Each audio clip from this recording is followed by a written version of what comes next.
My name is Calla Hawthorne, and on the day my parents claimed they were hosting a small, private wedding, I stood in my studio apartment staring at a wedding photo posted online. My mother, my father, my sister Eleanor in a custom Vera Wang gown, and 100 smiling guests under a flower-drenched arch. I was not in it, because I hadn't been invited. Let me start from the beginning, or at least from the moment I should have realized something was off. The wedding planning had been quiet. Too quiet. Eleanor had always been the favorite, not the spoiled, loud kind of favorite. No, she was the quiet, golden child variety. The kind parents flaunt at dinner parties, while conveniently forgetting their other daughter is working 3 jobs to pay rent. Eleanor was all piano recitals and glossy hair and volunteer trips to Nepal. I was student debt, secondhand blazers, and late-night ramen. And yet I never thought they'd actually leave me out of her wedding. I'd asked about it too. Back in May, during brunch at Mom and Dad's suburban garden, I stirred my tea and said casually, "So, any updates on Eleanor's big day? Need me to help with anything?" My voice was upbeat, practiced, pretending not to notice I hadn't been looped in at all. My mom smiled, all tight-lipped sweetness. "Oh, honey, it's just a small thing. Really tiny. Just immediate family." I blinked. Immediate family. Wasn't I immediate family? Dad cleared his throat. "It's more of a civil ceremony. You know how Eleanor is. Doesn't want a big fuss." I nodded, swallowed the knot, told myself I was overreacting. Maybe they were eloping. Maybe it really Paul's gonna be small. Then the photos went up. They didn't tag me in them, obviously. I found them because an old high school friend who followed Eleanor sent me a message. "Didn't know your sister got married. You looked stunning in the ceremony shots." I stared at my cracked iPhone screen, rereading it 10 times. Stunning, in the ceremony shots. I clicked through the album, a private vineyard. White roses trailing down linen runners. Guests clinking glasses under chandeliers strung from oak branches. My grandparents. My cousins, even my old piano teacher. But not me. Not even a chair with my name. I stood in my kitchen, the hum of the fridge the only sound in the room, and realized something deep in my chest had fractured. Not a clean break, a spider web of cracks spreading with every new photo I swiped. They hadn't forgotten me. They had excluded me. I didn't cry, I didn't scream. I simply closed the app, opened my laptop and started typing. I wrote a post. Honest, raw, and measured like a blade. It wasn't a tantrum. It was a mirror. And I held it up to the family who chose a flawless photo over a flawed daughter. It read, "Greater than my name is Calla Hawthorne. I wasn't invited to my sister's wedding. Greater than I wasn't told it was happening. Greater than I found out through Instagram like a distant cousin or an old classmate. Greater than,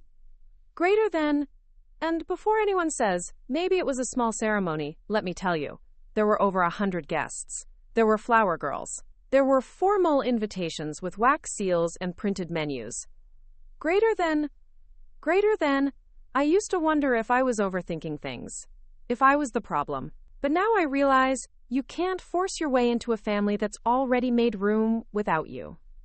Greater than this is me letting go."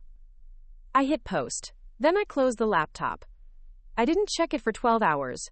When I did, the post had over 200,000 shares. My inbox was flooded. Strangers told me their own stories of being left out, overlooked, ghosted by the very people who were supposed to be their foundation. One woman said she found out her sister had gotten married because someone tagged their dog in a photo.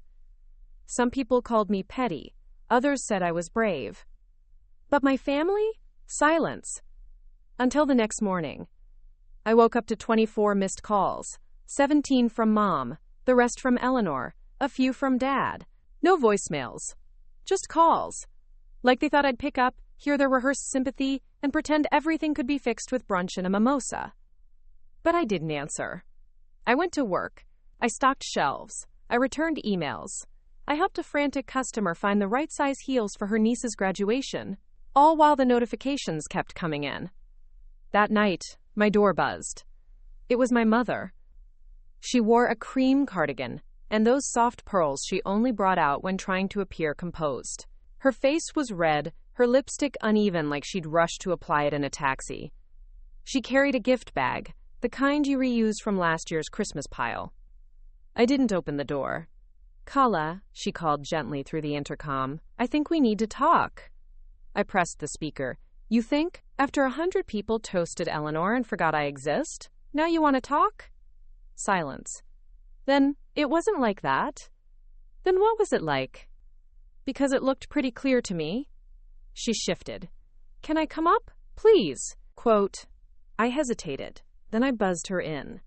She stepped inside like she was walking into a stranger's apartment. Her eyes scanned the small space, the thrifted furniture, the drying mug on the sink rack. "You've decorated nicely," she said. I crossed my arms. She placed the gift bag on the table. Inside was a pale blue envelope and a framed photo. It was a childhood shot, me and Eleanor in the backyard, face-painted tigers, our arms around each other. "You girls were so close," she whispered. "Were?" I said. She looked at me, eyes damp. "I don't know how it got like this." I laughed, a small, dry sound. "Because you let it. Because you chose silence over fairness." Her hand trembled as she picked up the frame again. "I didn't think you'd want to come." I stared. "You didn't think? Or you didn't ask?" The silence between us stretched. "She said it would be awkward," Mom finally confessed. "She didn't want drama. After everything, your comments online, the political stuff, the articles you write. So I'm an embarrassment." "No, just inconvenient." She didn't deny it. And in that moment, I realized she hadn't come to apologize. She'd come to manage the fallout, the PR disaster of the daughter they couldn't quietly crop out anymore. "You should go," I said. "Kala, please. I'm done being your quiet shame." She opened her mouth, then closed it. Finally, she turned and left. The door clicked shut behind her. I stared at the photo she'd left. Tigers, paint, childhood. I walked to my window and watched her car pull away. That night, I opened the blue envelope. It was an invitation, postmarked 6 weeks ago. Unopened, torn. It had been sent to the wrong address. But the RSVP deadline had passed. So had the wedding. And beneath it, in Eleanor's unmistakable looping handwriting, was a note. "Greater than I hope you won't make a scene." And that's when I decided, if I was going to be a scene, I'd make it unforgettable. Before we jump back in, tell us where you're from. If this story moves you, please subscribe. Tomorrow I have a special story for you. The next morning, I woke to the hum of the city below my window, my heart still pounding with the resolve I'd forged the night before. I hadn't slept. I'd stared at the invitation and note until the sun came up, until the thin morning light seeped through my curtains, until I knew what I had to do next. First, I needed to plan. Social media had given me a temporary surge of support, but social media was fleeting. It could drown in the relentless scroll of the feed. What I needed was something that would force my family, and everyone else, to watch and reckon with the story I had to tell. I spent the day gathering my tools, an old DSLR camera I'd borrowed from a friend, a lapel mic, a ring light, and my ever-present laptop. I sketched an outline on a napkin, the scene I would create, the words I would speak, the moment I would record. It would have to be dramatic enough to draw every sympathetic eye, raw enough to shatter any polite veneer they might hide behind. I called in favors. My friend Mina, who worked for a local news blog, agreed to lend me some equipment and a quiet interview space in her office. I sent her a text. "Need to film something." She replied, "Tell me when. I got you." That was all I needed. Next, I had to lure my family into my scene. Not literally. I wouldn't sink to inviting them. But I needed them to see it. I drafted an email, ostensibly as a letter from Eleanor. It was perfunctory, polite, grateful. It read, "Dear family, thank you for your love and support. Kala and I both wish we could have celebrated together, but we understand the desire for a smaller affair. We look forward to making more memories soon. Love, Eleanor." I didn't send it. Instead, I leaked it, posted it on my public Instagram story, labeled From my sister, maybe they missed this? I captioned it. Wonder if she meant to send this to someone else. Within minutes, comments flooded in. She's covering something up. What's really going on? Tell us, Kala. The link circulated on Twitter. A few bloggers speculated. Had there been last-minute drama? A family feud? A scandal? My parents must have noticed. I watched their eyes as they scanned the headlines. The morning silence had turned into a crescendo of whispers. By late afternoon, I was ready. I packed my bag and headed to Mina's office. Along the way, I rehearsed my opening, calm, collected, but with the underlying current of betrayal and determination. I reminded myself, this wasn't about revenge. It was about truth. At Mina's, the small studio was set up quickly. 2 chairs, a backdrop of pale gray, lights angled to halo my face. Mina handed me a copy of the invitation and the torn RSVP. You sure you want to show that? She asked, voice low. I need to, I said. She nodded and cued me. The red REC light flickered on the camera. I took a breath. Hello, I began, my voice steady. My name is Kala Hawthorne, and I'm a daughter who was left out of a family wedding. A happy occasion, one my sister shared with over 100 guests. And yet, unwittingly or not, she did it without me. The camera rolled as I laid out the facts. The unreceived invitation, the public photos, the condolence calls that never came. I paused, searching for the right moment to raise my voice, to let the pain crackle through the microphone. I'm not here to shame my sister, I said softly. I'm here to ask a question I've been too afraid to speak aloud. How do you choose which family members deserve your love? Which ones you allow inside your happiest memories? I pressed play on an audio clip, a voicemail from my mother, recorded on my phone. Kala, please stop this. You're making a scene. People are talking. We love you, but this is too much. Her voice wavered with anger and fear. I let it play to the end, then looked directly into the lens. My eyes glistened, but I didn't cry. Here's what I'll do, I said. I will invite every single person who followed me this week to a virtual ceremony, a place where everyone has a seat at the table. I will marry my story with theirs, and together we'll rewrite what family can mean. I reached into my bag and pulled out a small rectangular box. Inside was a ring I'd picked up at a pawn shop years ago, a silver band stamped with the words, "Found." I slipped it onto my finger and held up my hand, the ring shining under the lights. This ring isn't for a wedding, I said. It's for a promise. A promise to never let anyone silence me again. I heard Mina's muffled gasp off camera. I finished. If anyone in my family wants to join this new ceremony, they can show up. But it has to be here, in public, where words have weight and silence has consequences. I signed off. Thank you for watching. My next video will be the ceremony. Please join me. And to those who've felt left out, this is your seat, your story. Then I smiled, a fierce, defiant smile. Mina cut the camera and exhaled. It's perfect, she said. I uploaded the uncut footage to YouTube under my own channel. I set the title, I was uninvited from my sister's wedding. Here's my response. I scribbled in the description, join me next week for the ceremony. Everyone is welcome. I pressed publish. And I waited. Within minutes, views skyrocketed. Comments poured in, some supportive, some judgmental, all invested. I saw my parents' names appear. Michael Hawthorne, Rachel Hawthorne, with those little icons of muted profiles. They hadn't commented. Yet. I leaned back in my chair, the adrenaline still humming in my veins. Then my phone buzzed. It was an email notification. The subject line, wedding invitation. My heart lurched. I opened it with trembling fingers. It read, greater than dear Kala. Greater than we saw your video. We understand your anger, but you've made this personal matter public in a way that's hurtful. Greater than? Greater than if you truly want reconciliation, join us at a family gathering this Sunday. Greater than? Greater than, Rachel and Michael. They were inviting me. But to what? Was this an olive branch or a trap? A genuine attempt to mend fences? Or a final effort to contain the narrative before it spiraled further? The answer would come this Sunday. And so I packed my bag again. this time with something other than cameras and mics.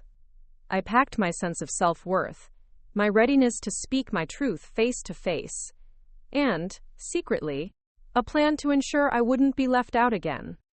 I left Mina's studio and stepped into the street, the late afternoon sun painting long shadows. Ahead lay the path to a family I thought I knew, and a reckoning I could no longer avoid. Tomorrow I will speak with them in person, and I will decide whether to forgive or to forge a new family entirely. Sunday came like a whisper and a drumbeat all at once. I stood outside the old white clapboard house I'd grown up in, the one with the sagging porch swing and the bird bath that had never once seen a bird. The sun glinted off the mailbox, still bearing the same rusted sticker, the Hawthorns, and I felt like I was standing outside a stage door, not a home. Inside, a family gathering awaited. That was what they'd called it in the email. Ambiguous, flexible, meaningless. The invitation may as well have read, "Let's stage a reunion and hope the audience forgets the scandal." I checked my reflection in the window of a parked car before walking up the drive. I'd worn black, not in mourning, but in statement. Wide leg pants, tailored blouse, and the found ring on my finger, the silver catching just enough light to remind me why I was here. Not for them, for me. I rang the bell. My father opened the door. He looked older than I remembered, or maybe just smaller. His hair was thinning but still meticulously combed. Behind him I caught a glimpse of Eleanor in soft pastels, laughing with someone I didn't recognize. Then she saw me. Her laugh stopped. The music inside, soft jazz, like always, continued as if nothing had shifted. But it had. "Kala," Dad said, his voice a cautious welcome. "Hi, Dad," I said, and stepped in. The living room smelled like citrus cleaner and fear. Everyone was too bright, too cheerful, too posed. Aunts I hadn't seen in years. Neighbors. Cousins. They all greeted me with the stiff politeness reserved for guests of honor no one actually wants to honor. Eleanor approached with a glass of champagne. "I didn't expect you'd come," she said. "Neither did you invite me."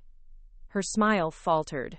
"We sent the invitation to an apartment I moved out of 8 months ago." A pause. Then she leaned in. "I didn't want you to cause a scene." "Then maybe you shouldn't have written that in the card." I stepped back. Her smile didn't follow me. The room buzzed with controlled energy. A few people watched me openly. Others pretended they hadn't heard about the video. But I knew they had. My post had gone viral. Even the caterer, a young woman in her 20s, gave me a lingering nod of recognition before turning away.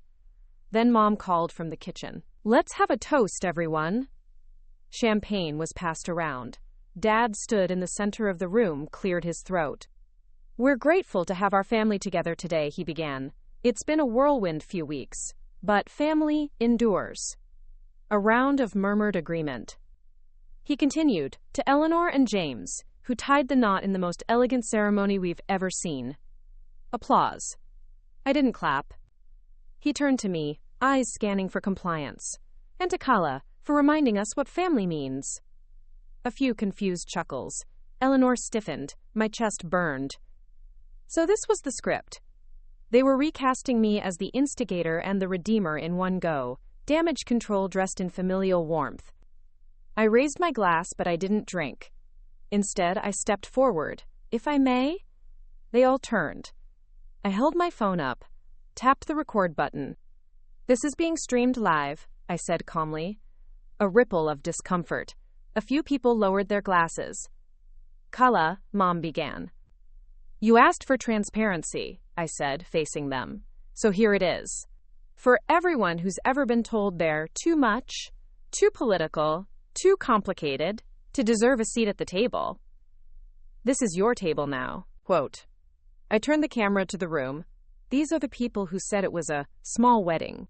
Who let me find out through strangers that my sister got married without me." Gasps. A few people tried to step out of frame. I focused on Eleanor.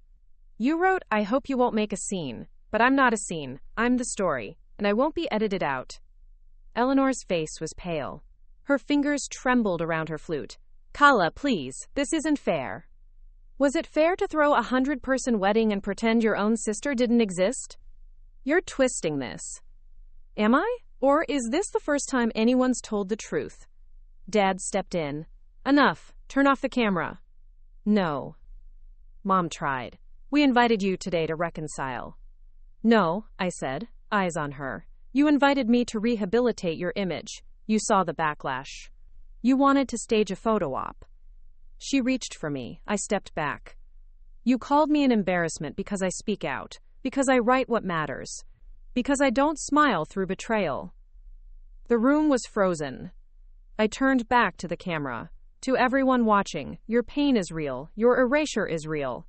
But your voice is stronger. You don't need their table, build your own, set your own place, raise your own glass. I ended the stream. Then I left. Out the door, down the porch steps, past the bird bath. Back on the street, my phone blew up instantly. Thousands of live viewers, comments pouring in. The video was already being shared. I didn't smile, I didn't cry. I just walked. Because there was more to do, more to say, more people to stand with.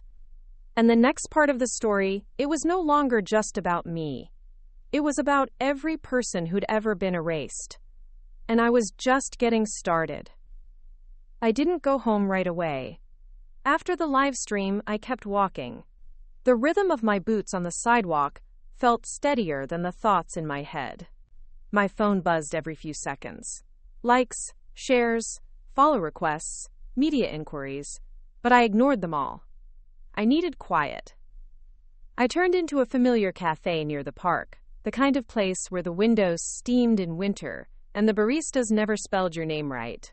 I took a seat by the window and ordered chamomile tea, no sugar, I didn't want anything sweet. A couple beside me whispered as I sat down. They didn't say my name, but I caught the glint of recognition. The woman angled her phone just enough to sneak a picture. I turned away. Outside, a little boy was chasing pigeons, his coat flapping like wings. His laughter, even muted through the glass, was piercingly pure. It made something ache deep inside me, something I hadn't realized I'd locked up years ago. The door jingled behind me. Kala? I turned. It was Mina. She slid into the seat across from me, out of breath, her phone in her hand. Are you okay? She asked. No, I said honestly, but I'm not broken either. She nodded, then flipped her phone around. Look. My live stream had passed 1 million views. News outlets had picked it up. One headline read, * writer calls out family in viral live stream. I'm not a scene. I'm the story. Mina scrolled. You're everywhere. And you're being asked to speak at a few panels. Panels? I blinked. Activism, online expression, digital accountability. Apparently, they think you're the face of something. I'm not the face of anything. Maybe not, but you gave people a voice. A way to name something they didn't have words for. That's more than some movements ever get. I sipped my tea. It was bitter. I liked it that way. What do I even do now? I asked. Just keep talking? Mina leaned forward. You're not obligated to be anything for anyone, but if you want to keep going, I can help. Production, outreach, press kits. You just focus on telling the truth. I stared at her. Why are you helping me? She smiled. Because 3 years ago, I wrote an op-ed about police funding, and my family stopped inviting me to Thanksgiving. I know what it feels like to be deleted by people who claim to love you. That night, I made a decision. I created a new channel. It was called SERP Found Table, and the tagline was simple. Greater than for every story they tried to leave out. I uploaded the live stream and added context. Articles, a brief bio, even a content submission form. I invited people to send in their own stories, unedited, unfiltered, unashamed. Within hours, I had hundreds. I read each one. A girl whose parents skipped her college graduation to attend her cousin's baby shower. A man disowned for marrying outside his culture. A woman whose brother sent wedding photos from a cruise she'd never heard about. Every story different. Every wound familiar. I picked 5 and reached out. Asked if they'd be willing to go on camera, anonymous if they wanted, no pressure, just their truth however it came. 3 said yes. We filmed in Mina's office. I interviewed them gently, letting the camera catch their words, their silences, their unshed tears. I didn't speak much. I didn't need to. The second video went live 3 days later. Left out, the stories they didn't post. Within 24 hours, it had 500,000 views. People wrote think pieces. Influencers shared it. One family therapist tagged it as mandatory viewing. My parents still hadn't contacted me. But my cousin, Daniela, did.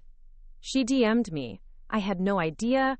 I'm so sorry. If I'd known, I would have said something. I hope you're okay, and I'm proud of you. That message meant more than she knew, because Daniela had always been the family peacekeeper. She was Switzerland in stilettos. If even she was breaking ranks, something had shifted. Then, on Friday night, the doorbell rang. Again, I looked through the peephole. It was Eleanor. She stood alone, no entourage of concern, no bouquet of peacemaking lilies, just her, in a hoodie and jeans, eyes dark-rimmed with exhaustion.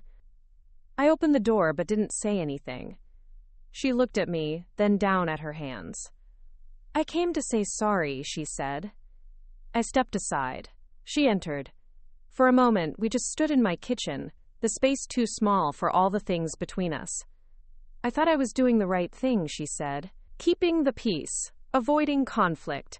But it wasn't peace. It was control. I nodded once. You made a decision, one that excluded me. I know, she whispered, and I regret it.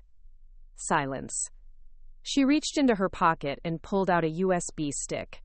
It's the full wedding video, if you ever want to see what you missed, or what you didn't. I took it without a word.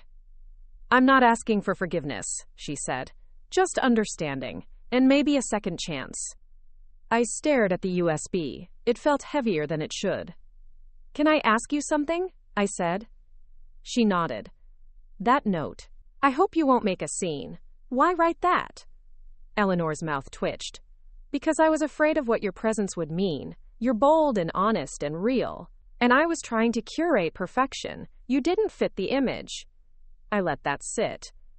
Then I said, I'd rather be real than perfect. She smiled, faintly. Yeah, I know that now. When she left, I didn't cry. I didn't watch the wedding video either.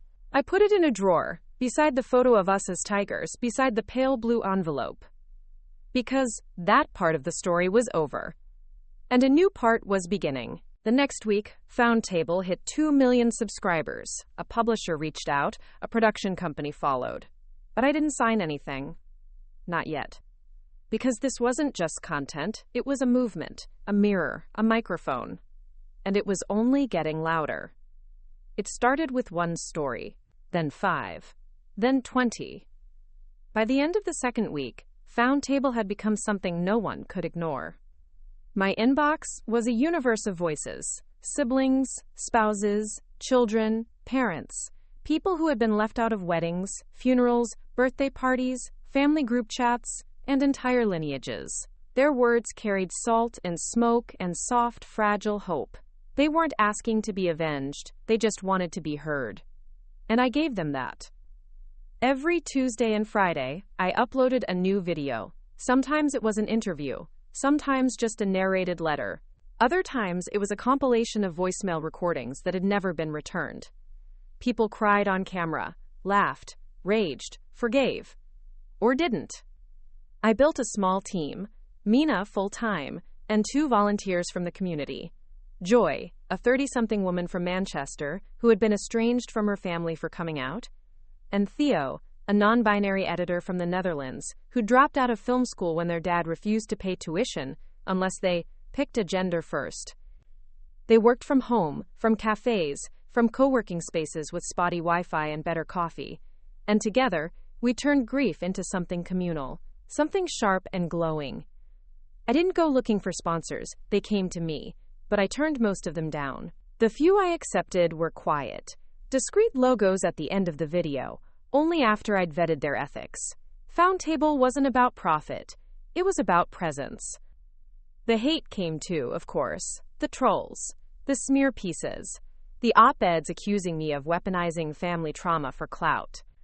But those voices were tinny and hollow compared to the swell of gratitude. A journalist from Top The Guardian emailed to request an interview. The subject line read, "Your table changed my life." And that's when I realized this was bigger than me. Mina and I organized an event. We called it Ties the Gathering. We rented out a community center in Brooklyn. Folding chairs, string lights, real-time subtitles for accessibility. No RSVP required. No dress code. No gatekeeping. Over 400 people showed up. Some came alone. Some brought their found families, their best friends, chosen siblings, co-workers who'd driven them home after surgeries. One man brought his nurse. A woman arrived with a foster dog she'd named Hope. We shared stories, ate from buffet tables where no one judged how many times you went back for cake. And at the end, we held a microphone open. Anyone could speak. A boy in braces read a poem about his uncle forgetting his birthday for 5 years in a row. A woman stood up and said, "My mother texted me during chemo to ask if I could give my sister a kidney. That was the first message in 3 years." We listened. We saw each other. We healed. Midway through the event, I stepped onto the stage. Mina handed me the mic. I looked out at the faces, tired, vibrant, trembling, and said, "This story took us a long time. If you like it, subscribe. Now, back to the story." The crowd laughed. It wasn't just a YouTube in-joke anymore. It was our story's pulse. I continued. I never set out to start a movement. I set out to name something that had broken me. But every time one of you raised your voice, I saw a world that didn't have to stay broken. A world where we aren't quieted just because it makes someone else more comfortable. Applause erupted. I held up my ring. The one with the word Forby Land engraved into the band. I wear this not to symbolize being accepted, but to remind myself that I am not lost. Later that night, as I helped Joy pack away the folding chairs, my phone buzzed. It was Daniela. She'd been watching the live stream. Her message was short. "Greater than Grandpa saw it. He's crying. He wants to call you." My throat closed. My grandfather had been my soft place once. The man who taught me to paint and let me put daisies in his old war helmet. We hadn't spoken in over a year, not since my parents told him I was difficult. I texted back, "Greater than I'll call him tomorrow." And I meant it. The next morning, I did. He answered on the second ring. "Kyla," he said, "just my name," but it was full of ache. "Hi, Grandpa." I saw what they did. I didn't know, I thought, he faltered. "They said you were busy, that you weren't coming. I should have asked you myself." Tears slipped down my face. "It's okay," I whispered. "It's not," he said, "but I want to make it right. Come visit, please." I did. He made tea, we sat on his porch, and when I hugged him, he held on like I was a lifeline. Sometimes, reconciliation isn't dramatic. Sometimes it's tea on a Thursday and eyes that finally see you. But not everyone wanted that. My parents still hadn't reached out. Until the cease and desist letter arrived. A white envelope, unmarked, cold. The letter accused me of defamation, of harming the family's reputation, of slander. It was signed by a lawyer, paid for by my father. I stared at it for a long time. Then I laughed. Because they thought this was about shame. But I'd never felt clearer. I forwarded it to Mina, who forwarded it to a pro bono attorney already working with Tropstarstedt Boris Stakor. We wrote a response. Public, transparent, legal, yes, but also personal. I read it aloud in a video. Greater than you don't get to silence people by erasing them twice. Once from the photos, and again from the truth. If you want privacy, start by respecting the people you claim to love. That video broke every record. But more than that, it shattered the myth that silence equals civility. I'd found my voice. Others were finding theirs. And the next chapter wasn't just survival. It was revolution. The letter didn't break me. If anything, it clarified the battlefield. For years, my parents had kept their disapproval polite, wrapped in pleasantries, hidden in, "We're just worried about yous and we didn't think you'd be interested." But the cease and desist was different. Cold, professional, brutal. It was the first time they put in writing what they truly believed, that my voice was dangerous, that my existence outside their carefully staged reality was a threat. So I responded, not in a fiery post or an exposé, but in silence. For a week, I posted nothing. No stories, no interviews, not a word. And the world noticed. "What happened to Found Table?" people asked. "Where's Kala? Did they shut her down?" It was intentional. Because silence is only powerful when it's voluntary, and I wanted them to feel the difference. On the 7th day, I posted a black screen with one line. Greater than, "They tried to mute me. Here's what happens when I listen instead." Then the video cut to 10 new voices, strangers who'd never met but who shared the same wound. We called the series Echoes. Each one opened with a line they were told. Greater than, "You always ruin everything." Greater than, "You're not really family." Greater than, "Don't make this about you." Greater than, "Just let it go." Then came their stories. The woman who was left out of her sister's will because she wouldn't attend a reparative therapy retreat. The trans man whose mother only invited him to the reception, not the ceremony, because her church friends wouldn't understand. The boy whose stepfather cropped him out of every family photo and claimed it was an accident. I didn't speak in the video. I didn't need to. And that silence thundered louder than any speech. The next day, my lawyer called. "They've withdrawn the cease and desist," she said. "No public apology, but they've backed off. I think they realized it was doing more damage than good." "Good," I said. She hesitated. "But there's something else." "What?" "They've hired a PR firm, your parents. They're trying to reframe the narrative. Soft interviews, strategic posts. They're painting you as emotional, unstable, bitter." I should have expected it, but it still hit like a fist to the chest. I hung up, then opened Instagram. Sure enough, a post from my mother. "Greater than families aren't perfect, but love endures. Sometimes we make mistakes. What matters is grace and forgiveness." A photo of her and Eleanor, arm in arm. The caption was subtle, but the comments weren't. Greater than, "You're the bigger person." Greater than, "Kala needs to move on." Greater than, "So classy." It was gaslighting in pearls and pastel filters. So I wrote one post, just one. Greater than, "If you call abandonment a mistake, and silence love and exclusion family, then yes, we're just having a little misunderstanding." The post went viral, again. But more importantly, it started a new hashtag. Hashtag Wear the Scene. People used it to share their own stories. Suddenly my page wasn't just Found Table, it was a movement. We had chapters now. One in Berlin, another in Toronto. A small, fierce collective in Lagos. People hosted meetups, live-streamed coffee dates, held healing circles. Mina and I could barely keep up. That's when we brought in Will. Will was a former social worker turned digital strategist. He'd been following our work since the beginning and reached out with a full proposal. "You need infrastructure," he said, "not just virality. Systems that protect you and scale this movement."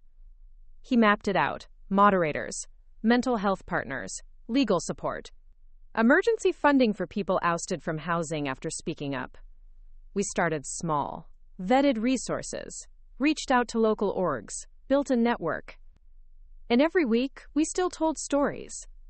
I didn't hide my own. In one video, I talked about growing up with the constant need to prove I was the right kind of daughter. Single quote. How I'd learned to stay quiet when Eleanor was praised and I was overlooked. How I once got a scholarship and my parents said, "That's great, but maybe tone it down in your essay, don't make it political." How I started writing about climate justice and domestic violence because no one else in my family would talk about either. The comment section exploded. Greater than same. Greater than I thought it was just me. Greater than I've never said this aloud, but it never ended. One night after filming, I walked alone through Prospect Park. The leaves were just starting to crisp. The air had that edge of change. I passed a bench with the words, "In memory of all the conversations that never got to happen." It stopped me cold. I sat there for an hour, thinking. Then I made a decision. The next video wouldn't be mine. It would be theirs. A compilation, not just interviews, but a full mosaic. Audio messages, drawings, letters, songs. A woman sent in a lullaby she used to sing to her baby sister before being kicked out at 17. Another submitted a hand-drawn comic strip about her, quote, invisible seat at the table. We titled it, "The Conversations They Never Let Us Have." It premiered on a Sunday. It hit 10 million views by Monday. We got requests from universities, community centers, even a museum asking to feature it in an installation about digital storytelling. But I still hadn't heard from my parents. Not a word. Until I got an email from a burner account. No name, just this. Greater than, you think you're so brave, you're just loud, you'll be forgotten in a year, and then you'll have no one. I didn't reply. I forwarded it to Will, just in case. But that night, I let myself cry. Not because it scared me, but because somewhere deep down I still wanted them to see me. To choose me. Even now. Even after everything. But the difference was, I no longer needed them to. Because I had thousands of people who did. I was no longer waiting to be invited. I had built the table myself. And I was setting more places every day. They thought I would run out of steam.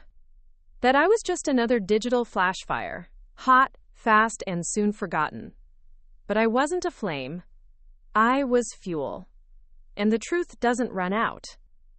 In the months that followed the cease and desist, Seraphon Table became more than a platform. It became an institution. Not because I planned for it, but because the world refused to let it be anything less. We had volunteers in 17 countries. Subtitles in 14 languages. We'd partnered with a refugee advocacy group in Rome and a domestic survivor shelter in Detroit. A woman in South Africa hosted the first Found Table book club, discussing forgiveness, silence, and emotional inheritance. And then, we got invited to speak at the United Nations. It was surreal. I stood on a glassy stage in Geneva, wearing a suit I'd borrowed from Mina, and a pin shaped like a table. They asked me to talk about digital trauma networks and grassroots healing, but all I really wanted to say was, we are not broken because we speak. We are broken because we're told not to. After I stepped off stage, I got a standing ovation. I also got a hug from a woman I didn't know who whispered, "My daughter showed me your page before she died. I think you helped her believe she mattered." I carried those words home with me like a prayer. Back in New York, I found myself walking through the old neighborhood where Eleanor and I grew up, just to see if anything had changed. It hadn't. Same red brick, same maple trees, same neighbors watering flowers with faces like suspicion. But I wasn't the same. I wasn't looking for approval anymore. I was looking for witness. I went back to Grandpa's house, too. We had tea on the porch again. He brought out old photos, yellowed with time, ones my mother had hidden away.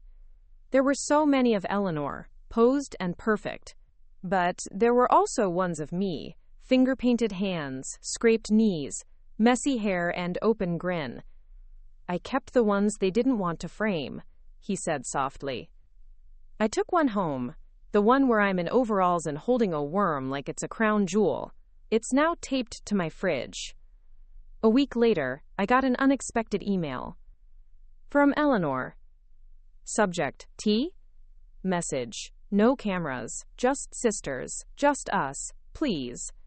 I stared at the screen for a long time. Then I typed, okay. We met at a neutral spot, a botanical garden with stone paths and open air. I brought no mic, no phone, no found pin, just myself. She arrived wearing sneakers, no makeup, hair braided down her back. We walked slowly through the roses. I was wrong, she said, about so many things. I didn't speak. She swallowed. I thought I was protecting our image, but it was never ours. It was theirs, Mom and Dad's, and I let them use me to keep you out. My jaw tightened. I didn't send that note, she said suddenly. The one that said, "Don't make a scene." I never wrote it. I stopped walking. She nodded. I asked Mom if she ever sent the invite. She admitted it. She sent it late. On purpose. Told me you hadn't RSVP'd. That you were too busy making yourself look like a martyr. And that if I tried to reach out, I'd only be inviting drama. My throat went dry. So I didn't, she whispered, and I hate myself for that. I sat on a bench. She sat beside me. I should have fought for you, she said. Like you fought for everyone else. I closed my eyes. Why now? I asked. Because I see you, she said, and I want you back in my life, not for show, not to fix the family, just because I miss you. We sat in silence as wind moved through the trees. Finally, I said, you have to earn it. I'm not the girl who begged for crumbs anymore. I know, she said. And if you ever let them speak for you again, I won't. We didn't hug. But we didn't walk away either. Later that night, I posted one photo, a close-up of the worm photo on my fridge. Caption, there are stories they tried to bury. I'm not one of them. No mention of Eleanor. No need. The next big project for Foundtable was already underway. We were building an archive. A permanent, searchable, digital archive for stories of erasure, exclusion, and resistance. Academic grade, multimedia, open access. Theo was leading the design. Mina handled the outreach.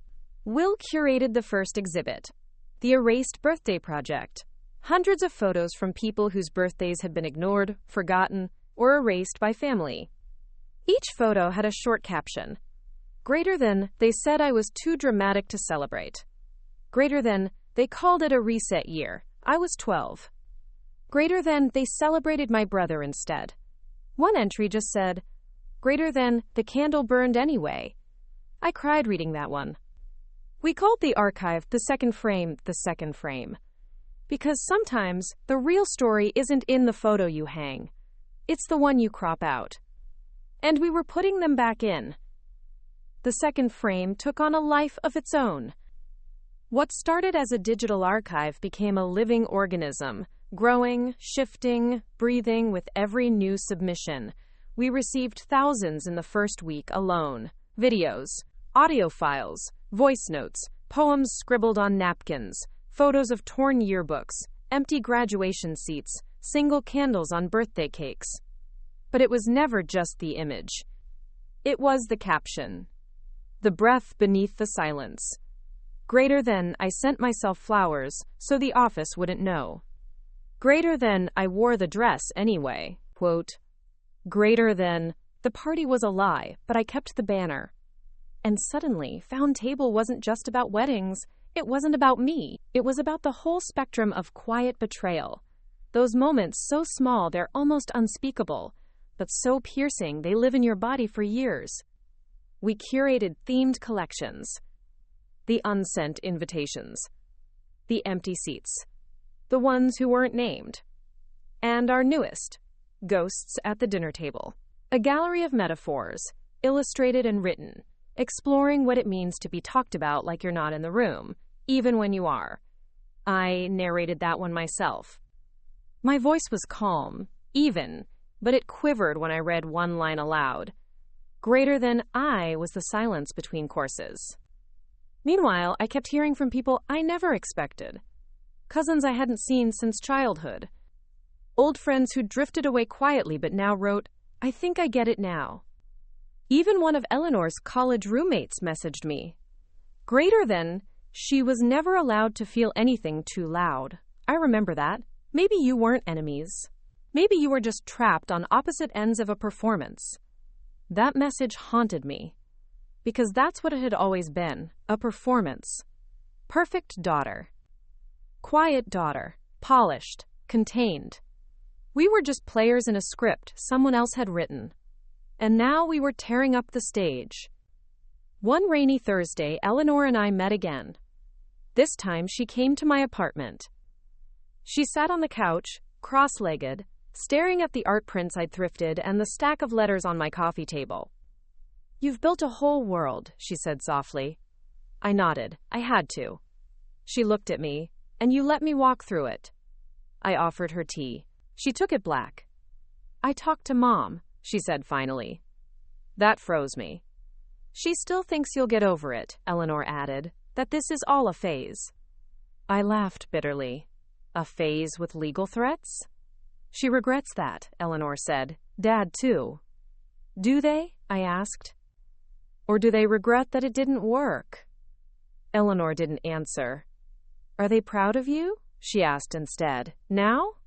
I shrugged. "Probably not. But I don't need them to be." She nodded. "I envy that." "Don't," I said. "It costs more than you think." That night, after she left, I opened a letter from the New York Public Library. They wanted to host Found Table Live, an evening of readings from the archive. I said yes before the email was even done loading. We printed excerpts, invited 20 contributors. Mina designed the program. Theo curated a projection montage. The night came. The room was packed. One by one, people stepped up to the podium. A boy read a note he wrote at 11. "Dear Santa, please make my mom notice me." A woman whispered a letter to the sister who uninvited her from the wedding when she transitioned. "I kept the dress anyway, I wore it in the mirror." A man simply said, "They erased me from the obituary, but I'm here. I lived. I mattered." Then it was my turn. I stood up, hands shaking, lights warm on my face. I read a letter I'd never published. It was the one I'd written to myself the night I found the wedding photos online. Greater than dear Kala. Greater than they didn't forget you. They chose not to include you. That's a kind of clarity. It will feel like drowning at first, but one day you'll breathe under it.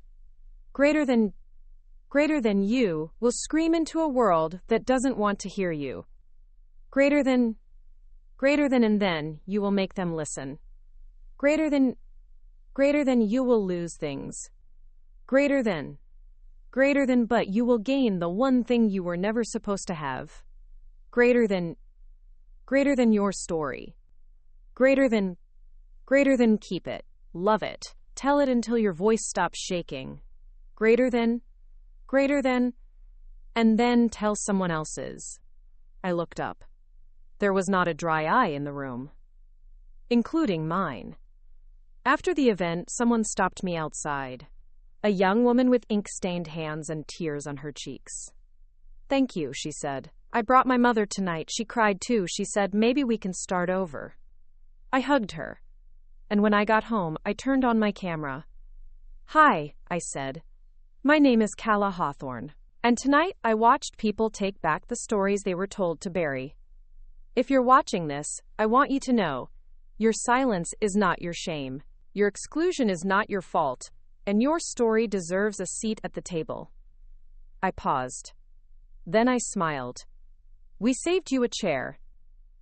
3 days after the reading at the New York Public Library, I received an invitation. Not from a journalist. Not from a speaking bureau. Not from a follower. It was a handwritten card, pale gray, sealed with wax. The kind of envelope reserved for exclusive dinners or private events where nothing messy is allowed. It was from my mother. Greater than asterisk.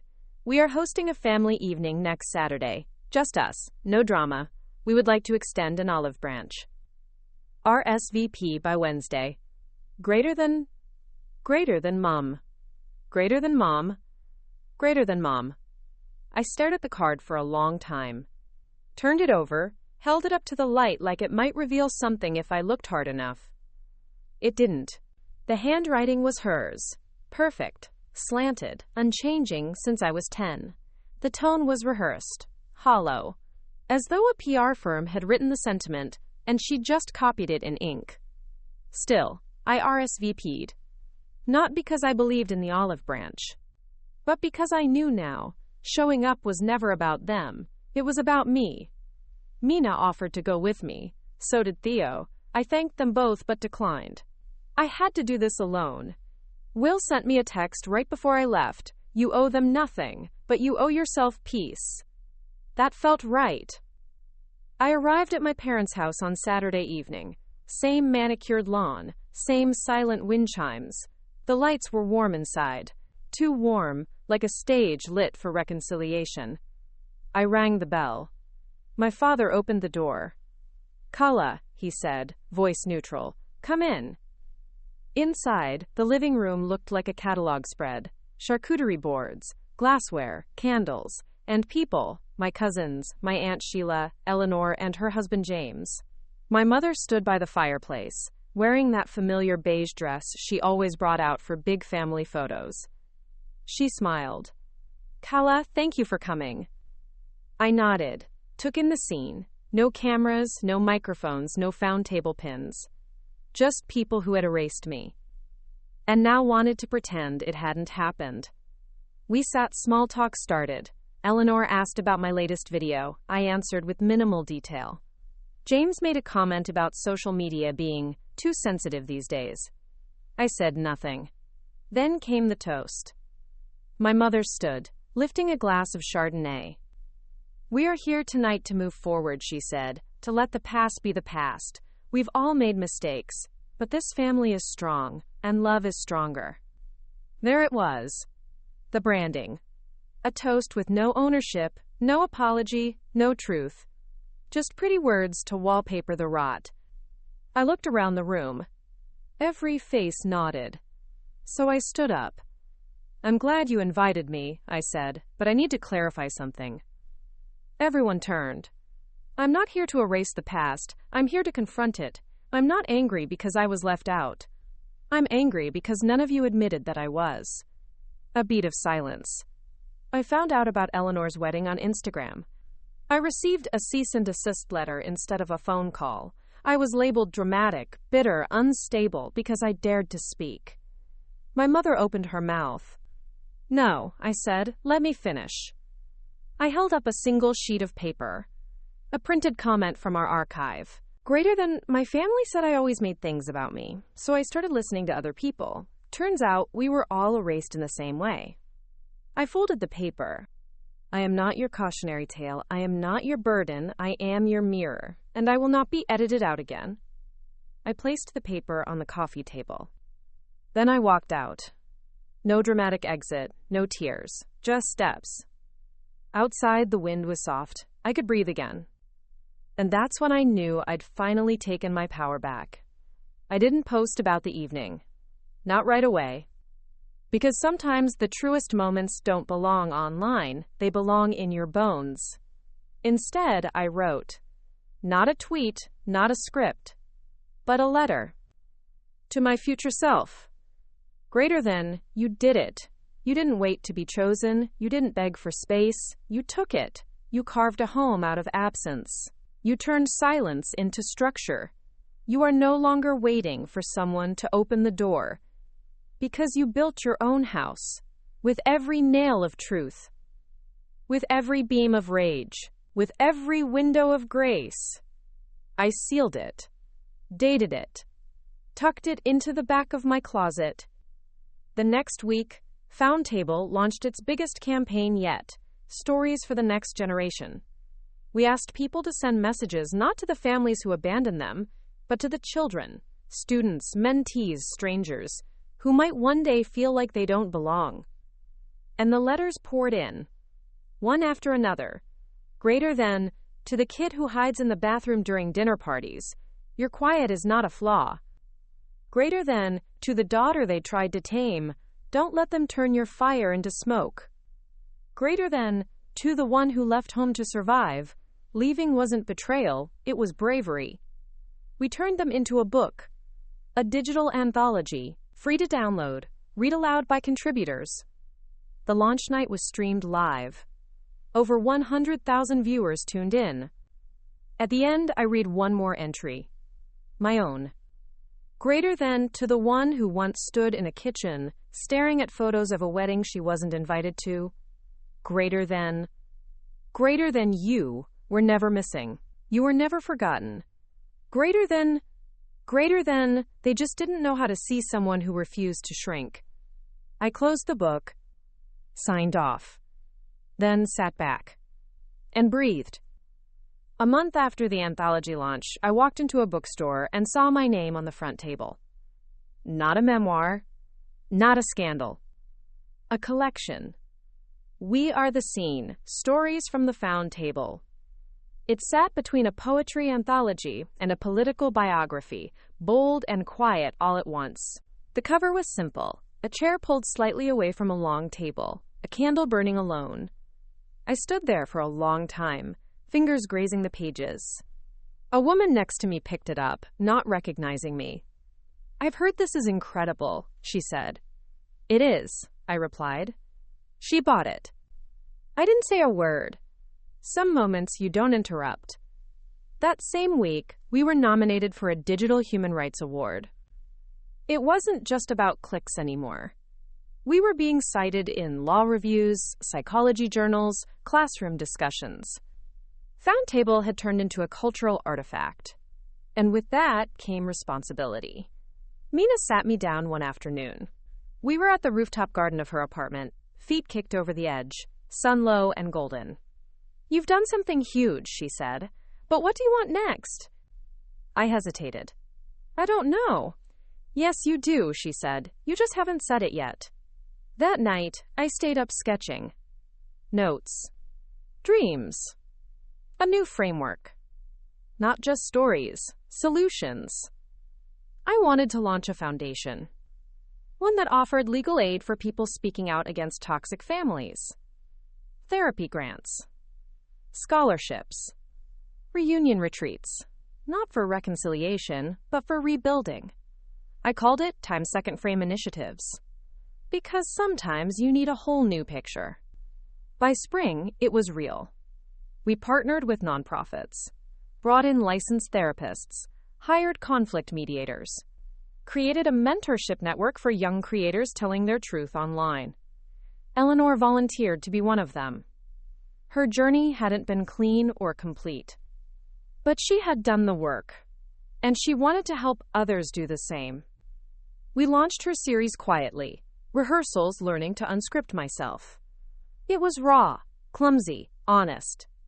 She talked about perfection, about guilt, about letting our parents' silence infect her decisions. The response was overwhelmingly kind. Because redemption is real, but it requires exposure. It requires effort. And Eleanor, to her credit, never asked to be forgiven. She just kept showing up. Meanwhile, Mom and Dad said nothing. Not publicly, not privately, but every once in a while someone sent me a screenshot. An old neighbor, a former teacher. They were watching. Quietly, always from the corner of the room. I kept going. Because it wasn't about them. Not anymore. It was about the girl in Poland who'd been removed from family photos for speaking up.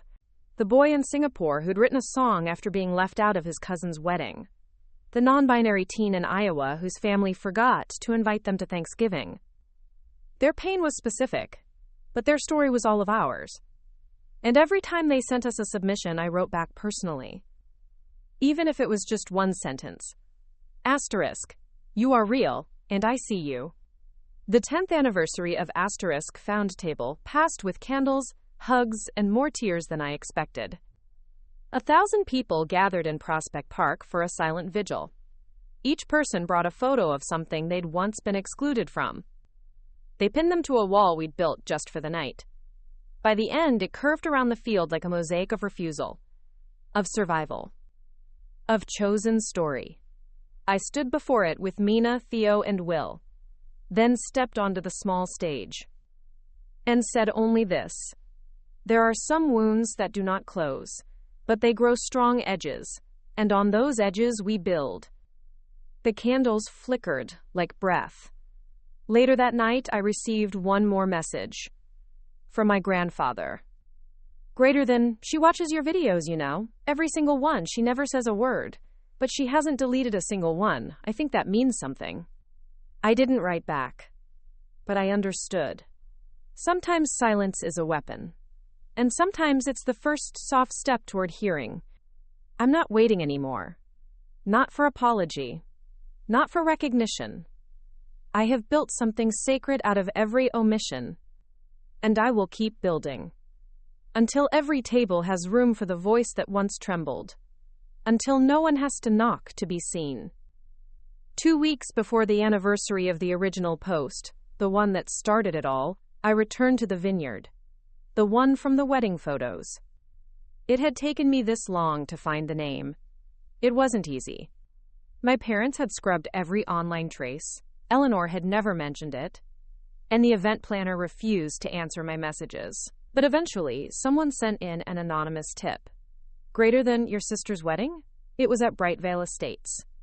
So I booked a visit, as a guest, under a different name. It felt like entering a scene from a play I was never cast in. The sweeping gravel driveway, the rose-covered trellis. The same stone fountain that sat behind Eleanor's wedding kiss, immortalized online. I stood at the edge of the main path. And for the first time in 2 years, I didn't feel angry. I felt curious. I wandered the grounds slowly, through the gardens, into the back patio, past the wine cellar entrance. At the far end of the lawn, a groundskeeper looked up and gave a nod. This place used to be a monastery, he said. Now it's mostly for weddings. Quiet, except when it's not. Have a lot of families come through? I asked. He smiled faintly. They all say they're different. Then they all argue about the menu. I laughed. Before I left, I took one photo of an empty chair beneath the trellis. I didn't post it. I printed it, framed it, hung it on my wall beside the picture of me holding the worm. 2 girls, one erased, one remembered. Both real. Both mine. The weeks that followed brought a surprising quiet. No scandals, no viral posts, just work. We opened a second office for Found Table, a sunlit space in a converted brownstone. Each wall had a quote from one of the letters we'd archived. Greater than, they taught me to whisper. I taught myself to sing. Greater than, I didn't belong at their table. So I built one where everyone brought their own chair. Greater than, I am not too much, you were just too small. We called it Ties de Mopsh the studio. It was more than a workspace. It was a sanctuary. People came just to sit in the silence, or to write, or to hold each other through the retelling. Eleanor visited once. She cried in front of the wall, and didn't apologize. That meant more. We held workshops, launched a mentorship circle, held a yearly dinner without permission, a potluck where everyone brought something they were once told not to love. We served too much pasta, too much chocolate, too many mashed potatoes, and it was glorious. In October, I received an invitation, an actual one this time, to a wedding.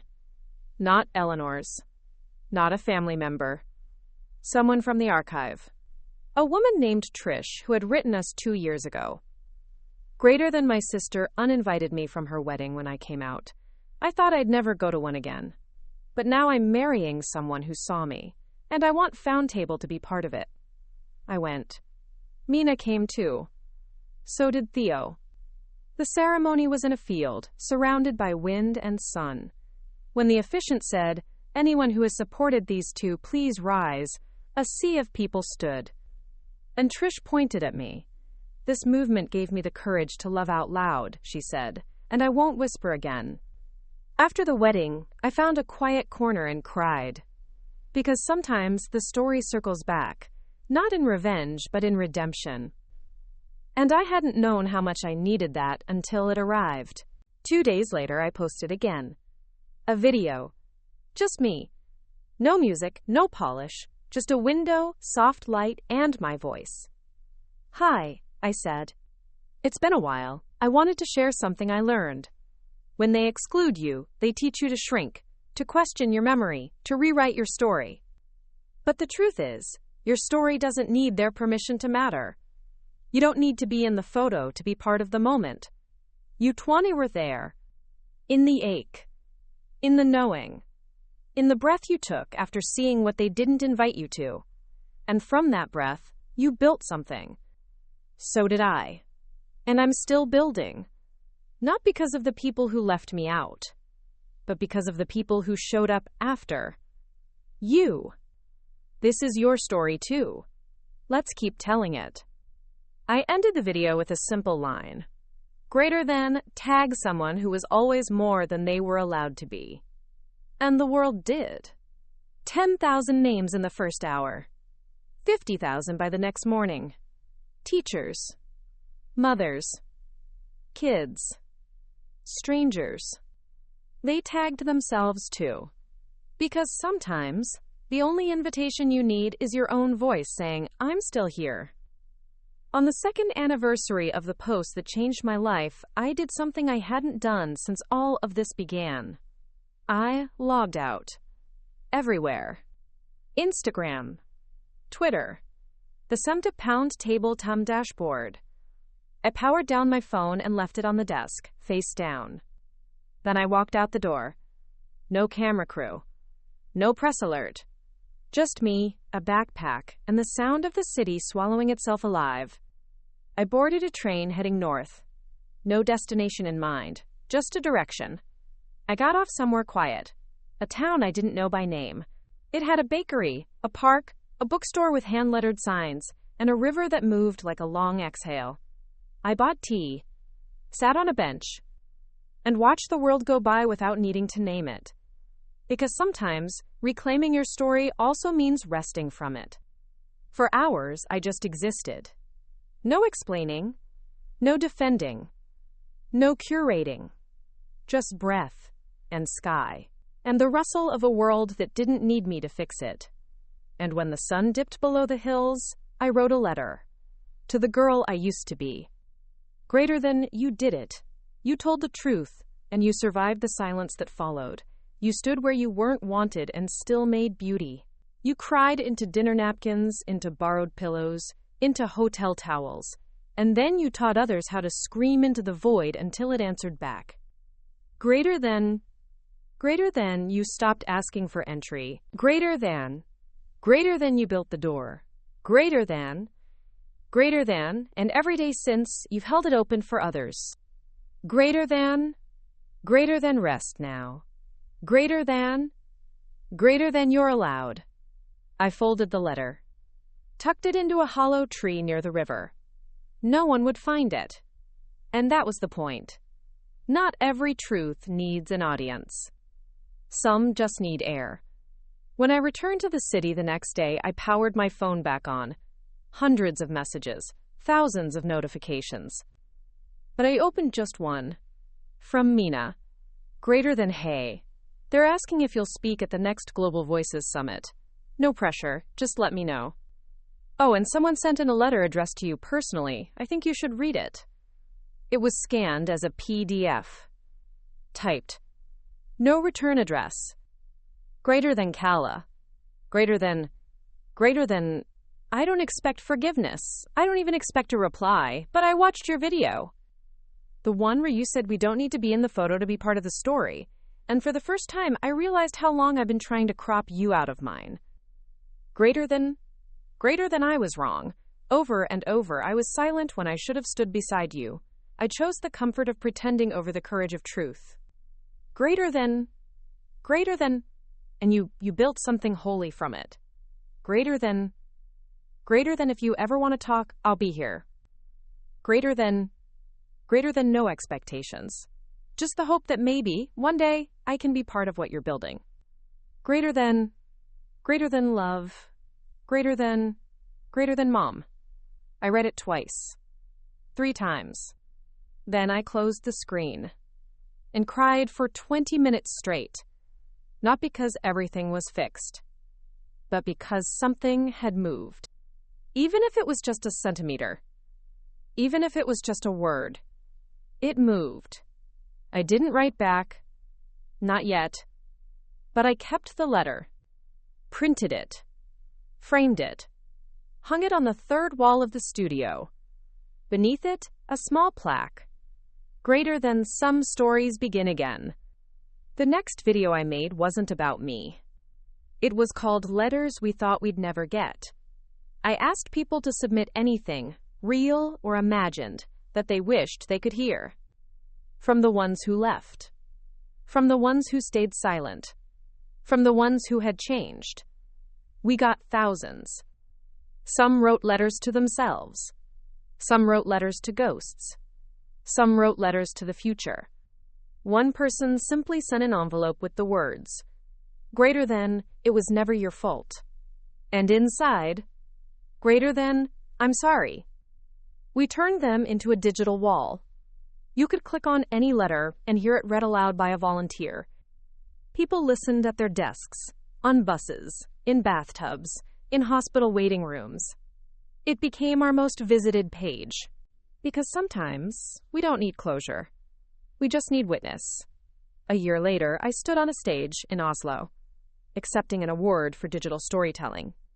They called me an activist, a founder, a cultural force. But I took the mic and said, I was a sister who got left out of a wedding. That's all. And from that wound, I wrote a story. And from that story, 1,000 others answered back.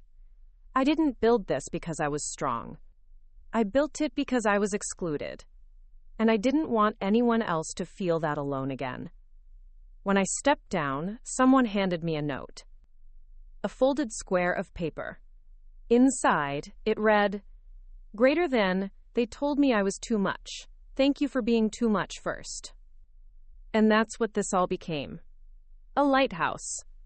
For everyone told they were too much. Too loud. Too honest. Too inconvenient. Too queer. Too radical. Too broken. Too sensitive. Too real. We took those labels and lit them like torches.